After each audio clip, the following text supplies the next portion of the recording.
In this video, I'm going to be introducing sets to you guys. And of course, with sets, I should introduce cardinality, what this symbol means, and just saying it stands for within, what a subset is, and also what the null set is. But of course, with the sets video, I need to talk about sets. I just said a lot of, I don't know how many times I say set there in the past like 30 seconds. But what even is a set? Okay, what is a set? Well, a set is a group of unique somethings.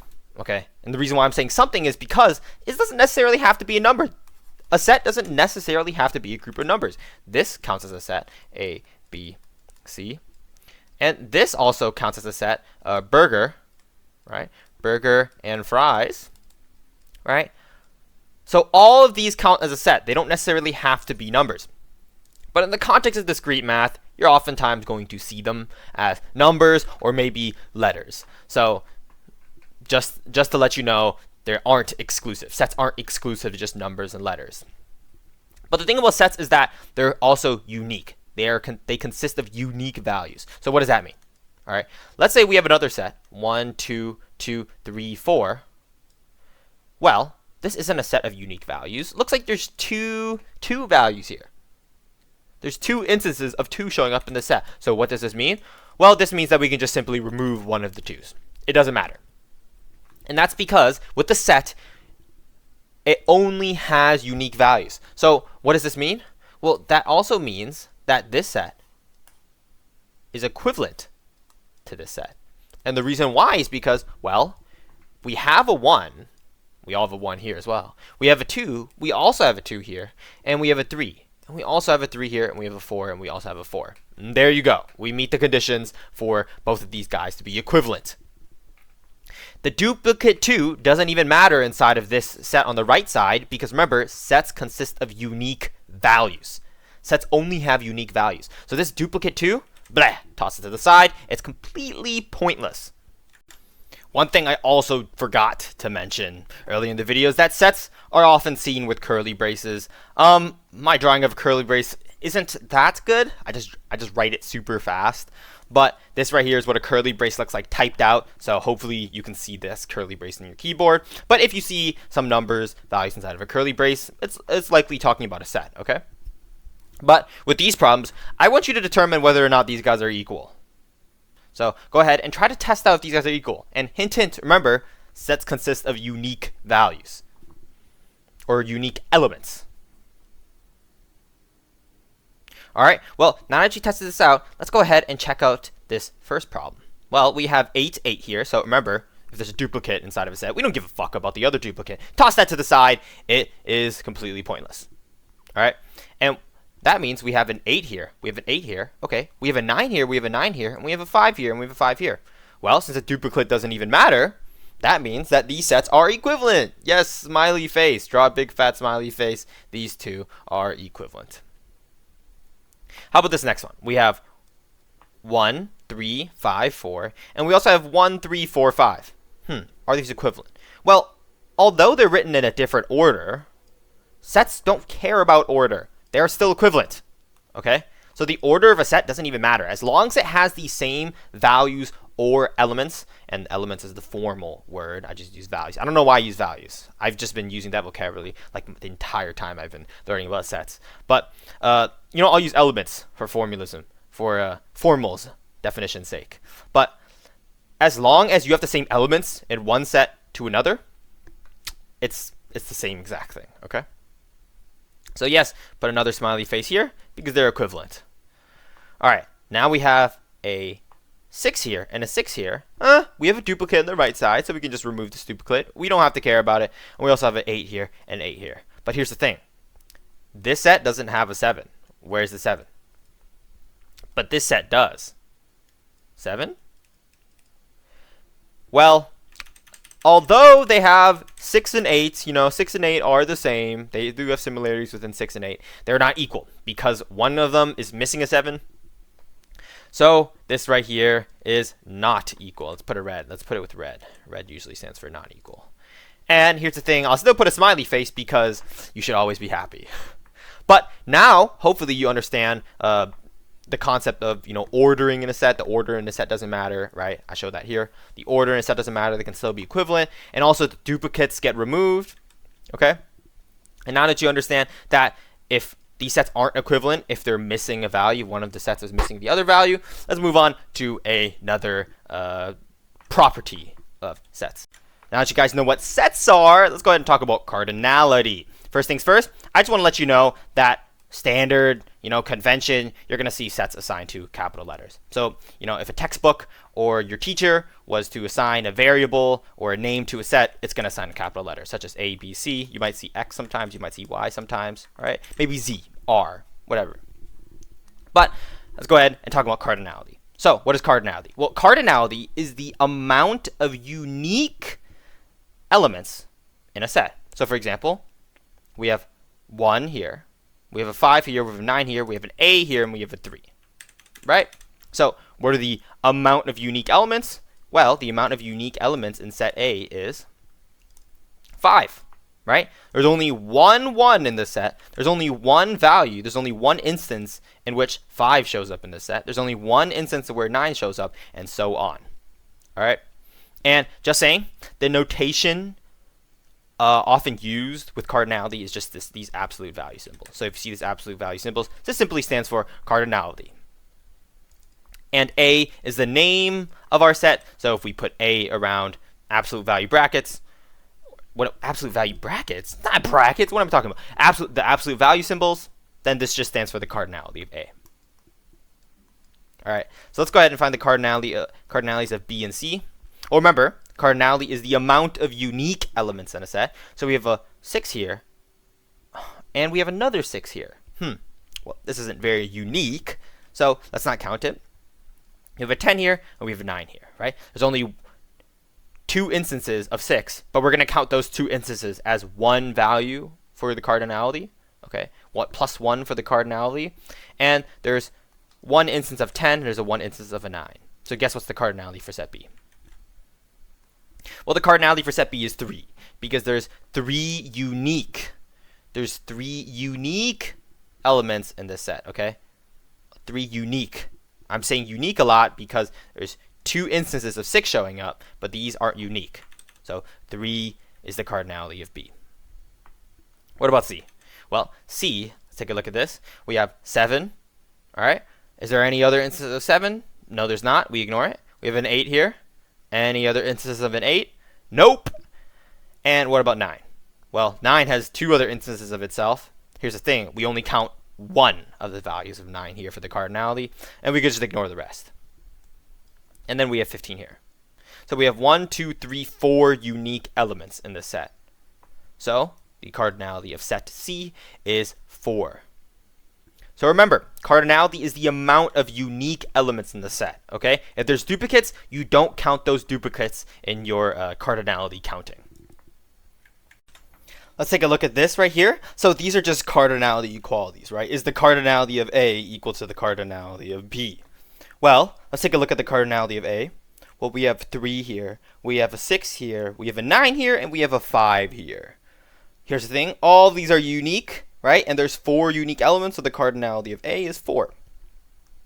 All right, let's go ahead and take a look at the cardinality of B. Well, there's a 1 here, but there's another 1 here, so let's go ahead and just completely ignore it. Let's use a different color for this. Let's use yellow. That looks good, right? And we have a 12 here, but here's the thing. 12 is duplicate. We can ignore the other 12 as part of the cardinality count. We have 15 here. There's another 15 here, so we can kind of ignore this 15 as part of the cardinality count. And we have a 2 here. All right, and there's no other instance of 2, so we have 1, 2, 3, 4 unique elements of the set. Therefore, the cardinality of B is 4. Let's go ahead and take a look at the cardinality of C. Well, the cardinality of C is just 67, right? That's the only number inside of here. So the cardinality of C is just simply 1, right? Because there's only one number inside of this set. All right, now let's take a look at this. Which ones are equal? Which ones are not? Well, this one is equal, right? 4 is equal to 4. 4 is equal to 1. That's not true. Is 4 equal to 1 as well? That is not true. Okay, so this is how cardinality works. Remember, cardinality, let's spell it out. Let's use the word cardinality. right? Cardinality is the number of unique elements in a set. All right, so we know what a set is and we know what cardinality is. But what does this symbol stand for? Well, this symbol stands for within, or you can also define it as an element of. Okay, so this right here stands for an element of. All right, let's put this on the top right. Give it its own space because it has so much aura. And maybe you've seen this in a couple of math textbooks before, and you were like, what in the world does this mean? Well, I'm here to explain this. All right, so let's go ahead and write this down. 5 is an element of set B. This is how you use it. So we should write down an element, like a number or a value, right? Like A, B, or C, right? Remember, sets don't only have to consist of numbers. But we can write down a number, 5 in this case, and we can say that 5 is an element of set B. All right, and this is true, right? 5 is in set B, therefore this guy is true, right? This is a valid statement. 5 is an element of B. Now, how about this? Let's go ahead and separate this. 5 is an element of B. What about 3? Well, 3 is an element of A. So this right here is how you use it. This is how you use an element of. It just means that whatever number you put on the left side, so the number you put on the left side of an element of is a element of the set on the right side. Okay? So let's go ahead and say, let's say 6 is an element of A. This is true. The number 6 is an element of set A, right? And 100. 100 is an element of set C, right? There's a number 100 in set C. Therefore, 100 is an element of set C. Now, this is very important to note the difference of this symbol and this symbol. Okay, I'll show you what these two mean. This means at the end of the video. It stands for subset. But what if you have 6, right? A set 6, the set 6, is this an element of set A? It's not. Matter of fact, this is not an element of set A. So just like how if you write down equal sign, you draw a slash through it, right? If you draw a slash through the element of symbol, that just means not a element of. So the set 6, right? The set that consists of 6 is not an element of set A. And the reason why is because we only have the element 6 in here, right? We don't have the set 6 in here. Now, this would be a completely different story if this was a nested set. So, for example, if you had a set inside of a set. And I'll actually talk about that in the next video. But keep in mind, this right here is not an element, right? The set 6 is not an element of A. Set A. But now that we're talking about within, or an element of, let's go ahead and talk about the null set. What is the null set? What even is the null set? So let's remove these down here. And it's a pretty quick talk. But the null set is, you see a circle, see a slash drawn through it. This right here stands for null set. And it basically just stands for a set with nothing in it, right? I just have nothing. I don't even have a 0 in here, right? I just have nothing in it, okay? This right here wouldn't be the null set with the 0 inside of the set. Just nothing in the set is a null set, okay? Let's go ahead and type this out for some of you guys, right? Let's type it out. This right here, okay, why can I not type? This right here is the null set. All right, nothing inside of curly braces. This is the null set. It's just a completely empty set. Now, keep in mind, it's important to know that this is not the same thing as this. Okay? They are not the same thing. Okay? This is a null set inside of another set. Right? This is not the same thing. So if you were to denote the null set, you just have to write down null set. Do not put braces around this null set. Okay? So the null set stands for a set of nothing. It's just curly braces with nothing inside of it. And this is important to know because is 5 or is 1, let's say 1, let's not use 5, I've used 5 a lot in this video, is 1 an element of the null set? Here's the thing about the null set. Nothing is an element of the null set. Nothing is an element of the null set. No matter what you put on this left side right here, it will never be an element of the null set. Like, I don't know, I could put a 5 here, right? That wouldn't make sense. 5 isn't an element of nothing, right? It's like asking, can anything be a part of the null set? Well, it's like asking, like, I don't know, let's put like some number here. Can 100 be a part of nothing? Well, 100 is something, so it can't be a part of nothing, right? Can this value be a part of a completely empty set, right? So nothing can be a part of a null set. Hopefully I got that point across. Now, I also want to talk about these common denoted sets, right? Commonly denoted by these symbols.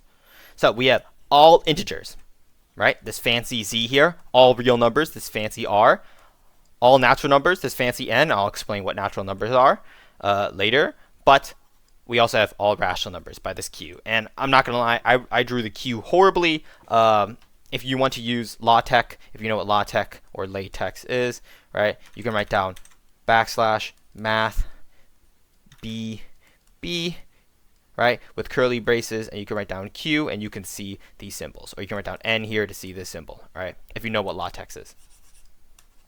But Z, an integer, is a set. It's the set of all integers. So what can we do with sets? Well, we can use this within symbol. So 5 is a set, is a set, what am I saying? Is an element of the set of integers Z. Well, what about 5 over 3? Well, 5 over 3 is equal to 1.66 repeated. So it is not an integer, right? There's a decimal there. So we have 5 over 3 is not an element of the set of integers. What about R? Well, pi is a real number, right? Pi is irrational, but it's a real number. So it is a set of all real numbers. Sorry, what am I saying? I keep saying it's a set. It's an element. It's an element of all real numbers. Well, how about this? Let's go ahead and write down something that is not real. 5. I keep picking 5. I've picked 5 a lot throughout this video. I guess 5 is my lucky number today. But 5 times I is also equal to the square root of -1. It's also equal to J for the engineers watching this video. But I is the imaginary number. It is not a real number. So we have 5 times I. This is not an element, right? Not an element of the set of all real numbers. All natural numbers. Well, natural numbers are just all integers 0 and above. Okay? All integers 0 and above. Now, in discrete math, it's going to be all integers 0 and above. But in some sources, you might see that natural numbers don't include 0. It's just all integers 1 and above. I have no idea why this is the case. These math theorists, I feel like this is trivial whether 0 or not is included, but it's probably like important in some, I don't know, axioms or something like that, where they're doing like proving the Riemann zeta hypothesis. I don't even know what I'm talking about. I just heard of that. That's one of the millennium problems for math. But all natural numbers, but in discrete math, we're going to talk about it as 0 and above. All right. So is 0 a natural number? Yes, it is. So 0 is a element of n. What about -3? Well, -3, -3 isn't 0 and above, so it is not an element of natural numbers. Same as 3.3. See, we're using 3 now instead of 5. 5 is no longer the special number. Get out of here, 5. But we also have 3.3. Is 3.3 an element of natural number? No, it's a decimal. So it's not an integer, therefore 3.3 is not a natural number. What about Q? Well, Q includes all rational numbers. So let's go ahead and write down 5 over 3 again. Is 5 over 3 an element of Q? It is. It's a rational number. It can be expressed as a fraction. Well, what about pi? Well, pi is irrational. At least, actually, is pi irrational? Okay, I know it's irrational, but I'm pretty sure people are trying to show that it's rational. I'm not certain if we're completely certain or not. I don't know. These math things are super, super technical, so I don't really understand all of that. I'm just a lowly sophomore. But let's go ahead and talk about something we know is irrational, square root of 2. So square root of 2 is definitely irrational. It's not a subset of Q. So these right here are very common notations for sets or infinite sets of numbers such as Z. All integers are all real numbers, and all natural numbers, all integers basically 0 and above, and Q, all rational numbers. So remember, these guys are sets, so we can use these within symbols for them. On to the last topic of this video, subsets. So what is a subset? Well, a subset is basically a set where every element in the set is the element of another set. So for example, this right here, we have 5 right here, So every element in this set must exist in the other set, okay? So 5 exists here. We also have a 5 that exists here. 3 exists here. We also have a 3 that exists here. So 5, 3 is a subset of 1, 2, 3, 4, 5. And typically, these are the names, right? 5, 3 is a subset of 1, 2, 3, 4, 5. And 1, 2, 3, 4, 5 is a superset of 5, 3. All right? So keep that in mind. The right side is the superset, and the left side is the subset, right? And the subset is going to exist on this curvy part of the subset symbol, and the superset is going to exist on the open part, this right here, the open part of the subset symbol. Well, is 1, 2, 3 also a subset of 2, 3, 1? In fact, it is. Well, let's take a look at this. We have this little C looking shape for the subset symbol. We also have this underline. Well, what does the underline stand for? What does the underline stand for a lot of times? Hint, hint, less than or equal to. Right? Subsets can also be equal to each other. So the set 1, 2, 3 is also a subset of 2, 3, 1. Now remember what the definition of subset was. Every element in this set is the element of another. Right? So every element of this should be an element of the other set. So let's go ahead and check that out. We have 1 here, 2 here, 2 here, and 3 here, and 3 here. So every element in this set is an element of this set. Therefore, 1, 2, 3 is a subset of 2, 3, 1.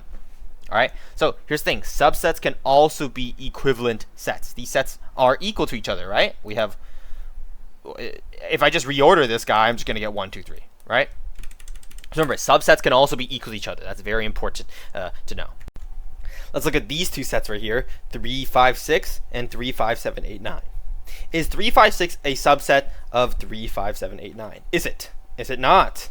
Well, remember, definition of subset. Every element in this should exist as an element in this set. Let's go ahead and check it out. 3, 3, 5, 5, 6. Huh. Where's the 6? Where is the 6? It's not there. It is not there. And I'm trying not to yell because I know my mic can get super loud. But it's not there. Cross it out. So remember, as I said, just like how if you write equal sign with the cross, right? If you write a less than sign with the cross, it just means it's not. So 3, 5, 6 is not a subset of 3, 5, 7, 8 because every element in this set does not exist as an element in this set, right? That's very important to know. If you have a single value, just one value that exists here and doesn't exist here, it is not a subset of this. All right. Remember, a single value that doesn't exist in the subset is not a subset of this. One singular value is missing? No. Let's look at this. Is 1, 2, 3, 4 a subset of 1, 2, 3, 4? Sorry, not 4. 5, 6, 7? Well, we have a 1 here, 2 here, 2 here, 3 here, 3 here, and again, no 4 in this one, no 4 in this one. So 1, 2, 3, 4 is not a subset of 1, 2, 3, 5, 6, 7. All right? Remember, one single value missing, not a subset. And remember, subsets can also be equivalent. They can also be equivalent. Okay? Now, I would like to point out that if you do proofs with subsets, which are horribly annoying. Matter of fact, I will never make a proof video again because I hate making them, and I like doing YouTube for fun, and I don't want to get drained out by doing YouTube, make it feel like a job. I want to do it because I love it. Right? And also, I hit 700 subs. Holy shit. Holy shit, I hit 700 subs. I feel like I'm hitting most of the sub goals. I'm talking about that in my discrete math course right now, but geez, 727 right now.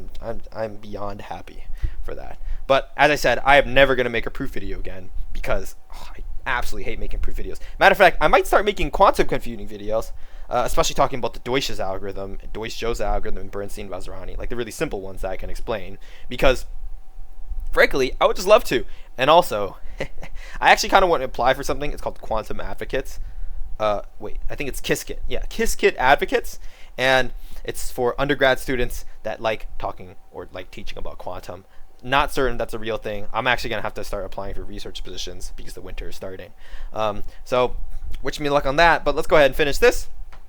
formal definition for equivalent sets, right? Basically, if you have set A, that's a subset of set B, and B is also a subset of set A is equal to B, right? So if you want to do proofs, right, you just need to prove these two statements, right? A is a subset of B, and B is also a subset of A. If this is the case, then they are equal sets. Now, let's also talk about proper subsets, right? I've just been talking about subsets before, but proper subsets cannot be equal, right? So for example, 1, 2, 3 is a proper subset, so you're missing the little underline symbol, right? So now we just have the little crescent or like the C, but this stands for proper subset. So proper subset means that the sets cannot be equal. So we have 1, 2, 3 here, 1, 2, 3, but we also have a 4 here. But what about 1, 2, 3 and 1, 2, 3? Well, 1, 2, 3 is not a proper subset of 1, 2, 3, right? So we put a slash through it. And the reason why is because they're equal, right? Proper subsets can't be equal, right? That's just like saying 5 is less than 5. That doesn't make sense. But 5 is less than or equal to 5. That's good.